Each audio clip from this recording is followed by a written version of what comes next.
인사 나누시겠습니다. 참 잘 오셨습니다.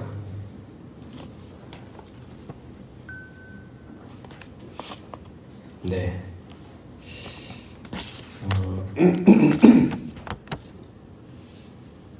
네. 지난 한 주간도 어떻게 왕 되시는 주 안에서 평안을 누리며 살아가셨을까요?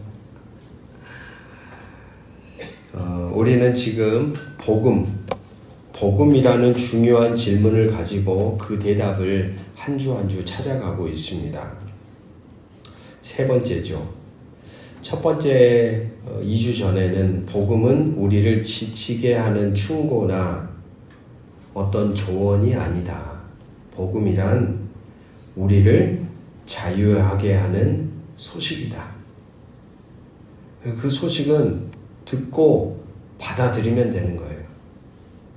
근데 자꾸 우리는 복음을 우리가 뭔가를 하려는 액션을 취해야 되는 것으로만 생각하는, 그게 아니다. 그냥 소식이다라는 첫 번째 이야기를 나누었고요. 그리고 지난주에는 그 소식의 중심에는 왕이 계신다는 거예요. 예수님 당시에 유앙겔리온이라는 그 헬라어가 쓰여졌던 배경이 새로운 왕의 등극, 왕의 출생 또는 엄청난 사환을, 어떤 나라의 어떤 존폐가 달려있는 전쟁을 딱 치르고 승리를 이루고 돌아올 때 그 소식을 가리키는 단어가 유앙겔리온이었다. 근데 그 단어를 기독교 세계에서 끌어와서 썼어요. 썼다는 건 뭐냐면 그 당시에 그 단어의 그 뉘앙스를 그대로 가져왔다는 말입니다. 그렇다면 복음이라는 단어는 왕이 왔다는 거예요. 왕. 어떤 왕이 왔다는 거예요. 그래서 지난 시간에는 그 소식의 중심에 계신 왕이 세상의 기대를 완전히 뒤엎고 십자가에 달리신 놀라운 왕이었다. 그러니까 세상이 그리는 왕과는 완전히 다른 왕이었다는 거예요. 그게 세상이 볼 때는 충격이었어요. 세상이 그리는 왕이 있었으니까. 그분이 우리의 왕이셨다라고 고백했습니다.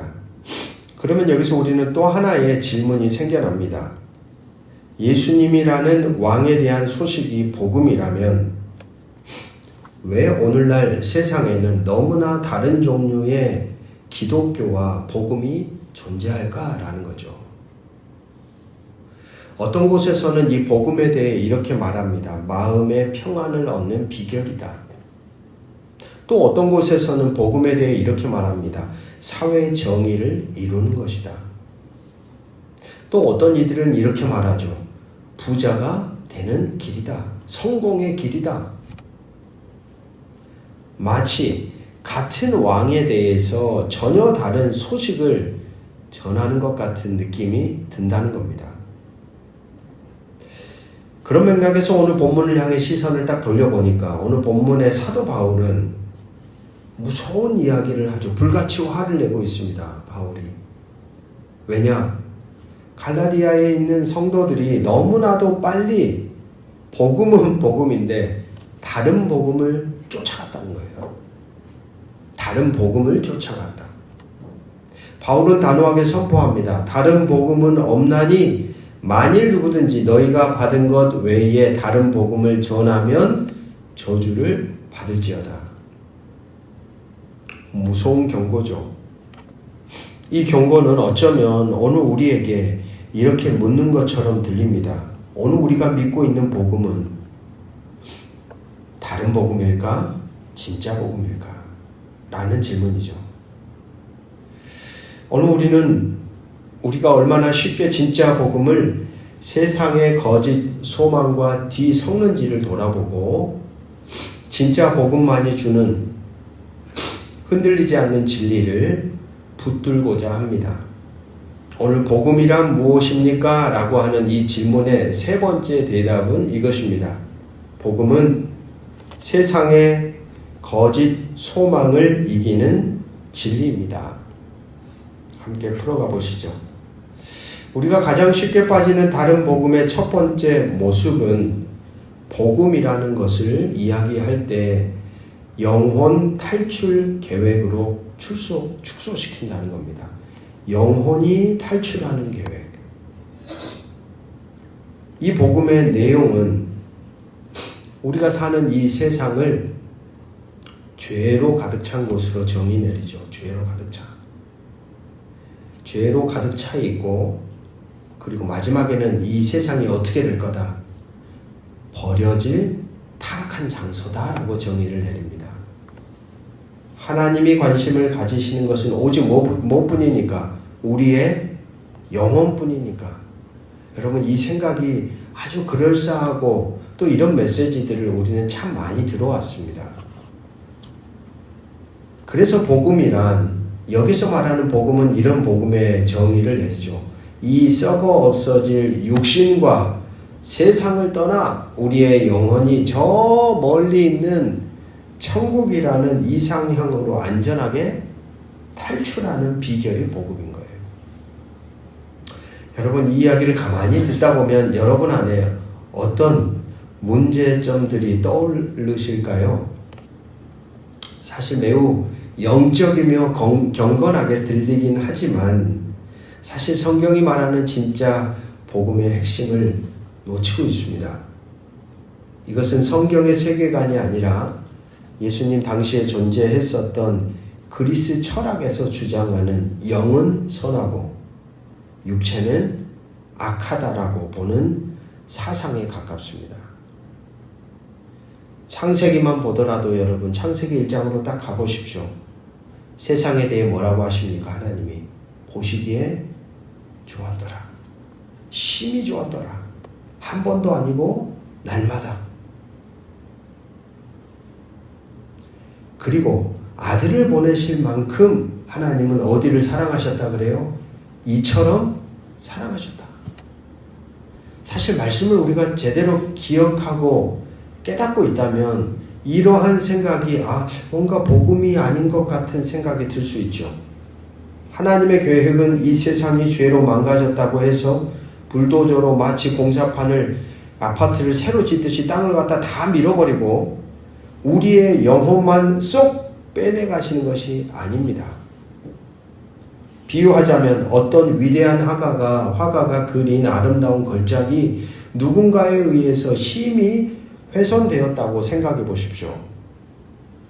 화가의 계획이 그 그림을 불태워버리고 그림에 대한 좋은 기억만 간직하는 것일까요? 아닙니다. 진정한 거장의 계획은 그 찢어지고 더러워진 캠퍼스를 원래의 모습보다 더 아름답게 복원하고 새롭게 하는 게 거장의 계획이죠. 그러다 보니까 이런 영혼 탈출식의 복음은 단순한 어떤 신학적인 오해에서 끝나지 않습니다. 이것은 교회가 세상을 향한 거룩한 책임을 저버리게 만듭니다. 어차피 세상은 버려질 곳, 오직 내 영혼만이 중요하지. 이렇게 되면요, 여러분, 이 세상에 대해서 무관심하게 되는 거예요. 세상에 어떤 일이 일어나고 세상 피조세계가 어떻게 변해가고 세상 모든 만물들이 인간을 향해 계속해서 들려주는 하나님이 전해주는 메시지에 대해 귀를 닫아버리는 거죠. 어차피 사라질 세상, 환경을 보호하면 뭐하지? 곧 끝날 세상인데 우리가 왜 기후위기를 걱정하지? 이렇게 생각이 달라지는 거예요. 이런 생각들이 바로 영혼 탈출의 복음이 낳은 비극적인 하나의 결과, 열매라고 할 수 있습니다. 오늘 우리가 마주한 심각한 기후위기와 환경 파괴의 문제 속에는요, 어쩌면 이 땅을 향한 하나님의 이러한 마음을 잃어버리고 하늘만 바라보았던 교회의 책임이 숨어 있다고 말할 수 있죠. 복음은 이 땅을 떠나는 탈출의 소식이 아닙니다. 왕이신 예수님께서 반드시 돌아오셔서 이 깨어진 세상을 포함한 모든 피조세계를 같이 한번 선포합시다. 새롭게 창조하신다. 할렐루야. 새롭게 창조하신다는 거예요. 그 회복의 소식이 복음이다 라는 거죠. 두 번째 왜곡된 복음이 있습니다. 이 복음은 인간 중심의 복음입니다. 이 안에는 두 가지 하나의 방향이 있습니다. 첫 번째는 사회 개선 프로젝트입니다. 이 관점에서 복음은 우리가 이 땅에 정의와 평화를 이루기 위해 따라야 할 훌륭한 청사진, 도덕적인 지침이 됩니다. 마치 건축가가 멋진 건물의 설계도를 보여주며 이렇게 말하는 거예요. 자, 이제 당신들의 힘으로 이 건물을 지으세요. 그러면 그 설명을 들은 사람들은 이제 명령을 따라서 뭐 해야 돼요? 해야 되는 거예요. 이 관점에서 우리는 사회를 변화시키기 위해 열심히 노력하고 투쟁해서 중요한 것은 이겁니다. 우리의 힘으로 이 땅에 하나님의 나라를 건설해야 할 무거운 책임을 지게 된다는 거예요. 강조가 우리의 힘으로예요. 우리의 힘으로. 그러다 보면 여러분 어떤 현상이 일어나냐면 종종 지치고 또 세상의 강력한 변화되지 않는 흔적, 절망의 흔적, 어둠의 역사 앞에서 막 힘쓰다가 불이 붙어서 막 힘쓰다가 어느 순간에는 그냥 팩 꼬그라지는 거예요. 절망한다는 겁니다. 두 번째 프로젝트가 있습니다. 이것은 개인 성장 프로젝트입니다. 이 관점에서의 복음은 내가 좀 더 나은 사람, 거룩한 사람이 되기 위해서 자기 개발 프로그램을 만드는 것과 같습니다. 마치 헬스 트레이너가 운동 프로그램을 딱 짜주고 이대로 열심히 하면 멋진 몸을 만들 수 있습니다 라고 말해주는 것이죠. 이 관점에서 우리는 신앙에 있어 열심히 기도하고 말씀을 읽고 영성훈련에 참여하고 마치 운동선수가 근육을 키우듯이 나의 영성을 여기서 강조 좀 더 스스로 성장시켜가는 거예요. 스스로. 그래서 우리는 종종 영적인 성과에 따라 어떤 사람이 되기도 하냐면요. 자기가 뭔가 잘 되고 훈련받고 자라가는 것 같으면 사람 마음 안에 교만함이 생기는 거예요. 반대로 작은 실패에는 쉽게 낙심하고 죄책감에 시달리는 거예요. 여러분, 이 둘의 문제는 무엇일까요? 사회를 변화시키는 프로젝트로서의 복음, 개인을 성장시키는 프로젝트로서의 복음. 사회 정의와 개인의 성화는 중요한 것이 분명합니다. 하지만 이 두 관점 모두 복음의 핵심을 놓치는 치명적인 오류를 범하고 있습니다. 그것은 바로 순서가 틀린 겁니다. 이미 이루어진 일에 대해서 이제부터 우리가 해야 할 일로 바꿔버렸다는 거예요. 복음은 우리가 하나님의 나라를 건설해야 한다는 무거운 과제가 아닙니다, 여러분. 복음은 왕이신 예수님께서 십자가와 부활을 통해 이미 결정적인 승리를 거두셨고 지금 그분의 나라를 세워가는 중이니까 우리를 그 영광스러운 계획에 초대하신다는 가슴 벅찬 소식인 것이죠. 우리의 순종과 거룩한 삶은 승리를 위한 조건이 아닙니다. 이미 주어진 승리에 대한 같이 한번 따라해 볼까요? 기쁨의 응답입니다. 네. 이미 주어진 승리에 대해서 내가 기쁨으로 응답하며 동참하는 의미지 우리의 어떤 행동과 결단을 통해서 만들어가야 하는 과제가 아니라는 거예요. 이건 아주 복음의 어떤 무게가 달라지는 것이죠. 비유하자면 한 나라가 오랫동안 폭군에게 억압당하다가 마침내 위대한 왕이 돌아와 결정적인 전쟁에서 승리하고 그 나라를 해방시켰다고 생각해 보십시오. 그 왕이 백성들에게 선포하는 좋은 소식이 무엇입니까? 여러분, 여기 도시 재건을 위한 청사진이 있습니다. 이제부터 여러분의 힘으로 이 도시를 세우십시오 라는 과제일까요? 아닙니다. 진짜 소식은 이겁니다. 왕이 돌아왔다. 전쟁은 이제 끝났다. 이제 왕이 나와 함께 새로운 나라를 함께 만들어가 보자 라는 거죠.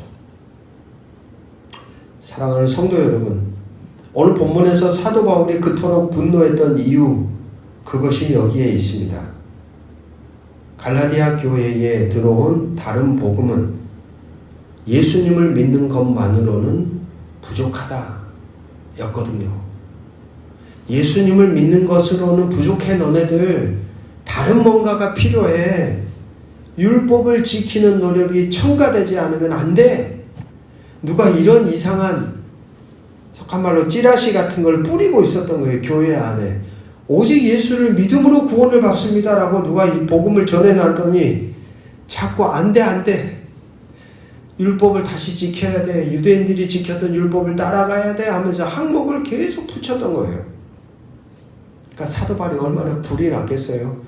애쓰고 유대인들이 지켜왔던 율법을 깨트리고 하나님 나라 복음을 전해놨더니 희석이 되어버린 거예요. 이것은 하나님께서 은혜로 주신 소식을 다시 인간의 노력과 공로를 요구하는 충고와 과제로 되돌려 놓는 것이었습니다. 이것은 단지 신학적인 논쟁이 아닙니다. 이것은 우리의 삶을 결정하는 문제입니다. 영원 탈출의 복음은 우리를 이 땅의 아픔과 피조물의 탄식에 무관심하게 만듭니다. 인간 프로젝트의 복음은 우리를 율법주의와 자기의 혹은 실패했을 때의 깊은 좌절감에 빠지게 만들어버립니다. 그래서 어떤 이들은 우쭐하면서 우월감을 느끼고 어떤 이들은 끝없는 죄책감에 시달리며 열등감을 느끼며 헤어나오지 못하는 것이죠. 분명 복음을 들었는데도 왜 우리의 삶은 이렇게 무겁고 짐이 되고 자유하지 못하는 것일까?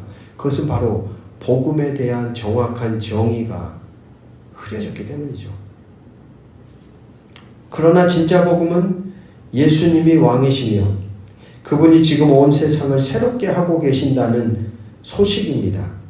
그 소식은 우리에게 흔들리지 않는 소망과 참된 자유를 줍니다. 여러분, 우리의 구원은 우리가 얼마나 이 세상을 잘 탈출하느냐에 달려있지 않습니다. 같이 한번 선포합시다. 왕께서 이미 우리를 구하셨습니다. 이미 구하셨어요. 어디로 또 구원해 가시라고요? 이미 구하셨다니까요. 그리스도 예수 안에서 이미 우리를 건지셨어요. 건진 받은 자로 이제 우리는 주님과 함께 살아가기만 하면 된다 이 말입니다. 우리의 거룩은 우리가 얼마나 완벽하게 성장하느냐에 달려있지 않습니다. 왕께서 우리를 당신의 백성으로 이미 삼아주셨습니다. 그리고 지금도 우리를 빚어가고 계십니다. 세상의 소망은 우리가 얼마나 열심히 사회를 개혁하느냐에 달려있지 않습니다. 왕께서 친히 이 세상을 다스리시고 새롭게 하실 것입니다. 그렇다면 이 진짜 복음 위에 굳게 선 사람은 어떤 삶을 살게 될까요? 그것은 바로 위축되지 않는 자유의 삶을 누립니다. 세상의 거짓 복음은 우리를 끊임없이 다른 사람과 비교하게 만듭니다. 내가 가진 소유와 능력과 탁월함을 보며 교만해지거나 반대로 위축됩니다. 상대의 힘이 커 보이고 문제의 크기가 거대해 보이면 우리는 쉽게 두려워하며 뒷걸음질 칩니다. 왜냐하면 전쟁의 승패가 나의 강함에 달려있다고 생각하기 때문이죠. 그러니까 다른 복음을 받아들이면 자꾸 우리가 위축되는 거예요. 환경과 상황과 나의 못난 모습과 여러 가지 환경 상황 속에서 오는 메시지들을 통해서 내가 이건 할 수가 없는데 한없이 작아지는 거예요. 왜요? 전쟁의 성패가 내가 가진 능력에 있다고 생각하기 때문입니다. 그러나 여러분, 진짜 복음은 우리를 그 압박감에서 해방시켜 줍니다. 전쟁은 이미 왕께서 승리하셨습니다. 우리는 그 승리를 쟁취해야 할 장군이 아니라 승리하신 왕의 깃발 아래 행진하는 그 왕의 뒤를 따라가는 그 나라의 백성들이기 때문입니다. 이 진리를 아는 사람은 더 이상 세상의 크기나 자기가 주어진 삶의 무게 앞에 위축되거나 쫄지 않습니다. 우리의 소유가 부족해도 괜찮습니다. 왕께서 우리의 공급자가 되시기 때문입니다. 우리의 능력이 탁월하지 않아도 괜찮습니다. 왕의 능력이 우리를 통해 일하시기 때문입니다. 상황이 불리하고 상대가 강해 보여도 두려워하지 않습니다. 이 세상의 참된 왕은 그들보다 크시기 때문입니다. 이 자유를 누리는 사람은 묵묵히 왕이신 그분 안에 거하며 그분과 함께 오늘 자신에게 주어진 삶의 흔적을 작은 것처럼 보이지만 묵묵히 담담히 만들어갑니다. 이게 의미가 있을까? 이게 영향이 있을까? 이런 생각을 하지 않습니다. 자기 앞에 떨어져 있는 삶의 무게를 담담하게 주님을 따라가듯이 감당하며 살아가는 것이죠. 세상을 뒤엎는 거대한 영웅이 되려고 애쓰는 것이 아니라 왕께서 기뻐하시는 작은 사랑, 작은 순종, 작은 정의를 자신의 자리에서 조용히 심어갑니다. 거대한 그림을 혼자 완성해야 한다는 부담감이 아니라 왕의 위대한 작품 위에 나의 작은 붓터치 하나를 기쁨으로 더하는 마음으로 살아가기 시작한다는 말입니다. 이것이 진짜 복음이 주는 능력이라고 저는 생각합니다. 세상의 크기 앞에 위축되지 않고 왕의 크심 안에서 자유하며 나와 너가 이어지고 나와 세상이 연결되어 그 안에 진짜 왕이신 그리스도 예수와 함께 오늘 내가 감당할 수 있을 만큼의 신실한 삶의 흔적을 기쁨으로 만들어가는 것. 바로 이것이 왕의 백성이 누리는 참된 복음의 삶입니다. 말씀을 맺습니다. 복음이란 무엇입니까? 이 땅을 떠나라고 속삭이는 세상의 거짓 소망과 우리의 노력으로 세상을 구원하라는 교만한 외침을 모두 이기는 참되고 유일한 진리의 소식입니다. 우리의 왕 예수 그리스도께서는 죽음을 이기고 부활하시어 친히 승리하셨습니다. 그분은 지금도 살아계셔 온 세상을 다스리시고 마침내 모든 눈물을 닦아주시고 모든 것을 그분의 마지막 때에 새롭게 하실 것입니다. 사랑하는 성도 여러분, 여러분은 어떤 소식을 믿고 살아가고 있습니까? 여러분의 마음을 움직이고 삶의 방향을 결정하는 것은 무엇입니까? 이번 한 주 세상이 주는 수많은 다른 복음들 앞에서 사도 바울처럼 담대하게 선포하며 살아가십시오. 다른 복음은 없습니다. 오직 십자가에 달리시고 부활하신 예수 그리스도, 그분만이 우리의 왕이시며 우리 모두의 유일한 소망입니다. 이 진리 안에서 참된 능력을 저와 여러분이 경험하셨으면 좋겠습니다. 이상한 복음에 이끌려서 우리의 존재가 뒤틀리는 것이 아니라 제대로 된 복음의 진리 아래에서 우리에게 주시는 위로와 능력과 권세가 그 주님을 따라 걸어가는 우리의 인생의 발자국마다 새겨져 가기를 주의 이름으로 축복합니다. 어깨를 짓누르던 세상의 짐을 내려놓고 우리가 스스로 왕이 되어 애쓰던 수고를 멈춥니다. 전쟁은 이미 2000년 전에 십자가에서 끝이 났고 왕이신 예수께서 승리하셨다는 부활의 가슴 벅찬 소식을 우리는 다시 듣습니다. 이제는 더 이상 세상의 크기와 권세와 환경과 상황 앞에 우리가 위축되지 않겠습니다. 우리의 자금 때문에 절망하지 않겠습니다. 우리의 능력 없음 때문에 내가 고개 돌리지 않겠습니다. 승리하신 왕의 깃발 아래 오늘 우리에게 주어진 작은 길, 그러나 하나님께 큰 그 길을 기쁨으로 우리의 존재를 다해, 마음을 다해, 최선을 다해 걸어가겠습니다. 그렇게 우리의 삶이 왕이신 예수의 나라가 되어가게 하옵소서. 주 예수 그리스도의 이름으로 간절히 기도드립니다. 아멘.